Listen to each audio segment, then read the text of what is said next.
அவர் இன்னொரு முக்கியமான விஷயத்த பேசியிருந்தாரு. கிட்டத்தட்ட உங்கள கூட மறைமுகமா சொல்லலாம் அப்படின்ற மாரி சில பேர் சொன்னாங்க. என்னன்னா, நான் வந்து தொடர்ச்சியா நமக்கு எதிரா மீடியாக்கள்ல இருக்கிறவங்க நரேட்டிவ் செட் பண்ணுவாங்க. அந்த நரேட்டிவ நம்மளும் வந்து சிதறடிக்கணும். நான் வந்து பார்த்தீங்கன்னா, பெருசா எங்க அப்பா மாரி இலக்கியம் பேசுறது, மேடையில பேசுறதெல்லாம் பண்ண மாட்டேன். எந்நேரமும் அரசியல், உழைப்பு, உழைப்புன்னு இருப்பேன். தொலைக்காட்சி பார்த்தா கூட செய்தி சேனல் தான் பார்ப்பேன். வாவ்! யூடியூப் பார்த்தாலும் பேட்டிகள் தான், அரசியல் பேட்டிகள் தான் பார்ப்பேன் அப்படின்னு சொல்லி சொல்றாரு.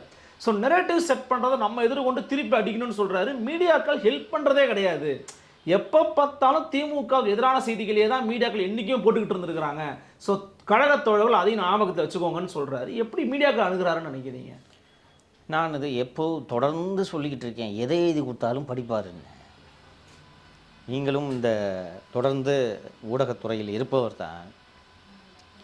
மீடியா தங்கள் பணியை செய்யவில்லை என்ற விமர்சனத்தை தான் நாம் 4 ஆண்டுகளாக வைத்துக் கொண்டிருக்கிறோம்.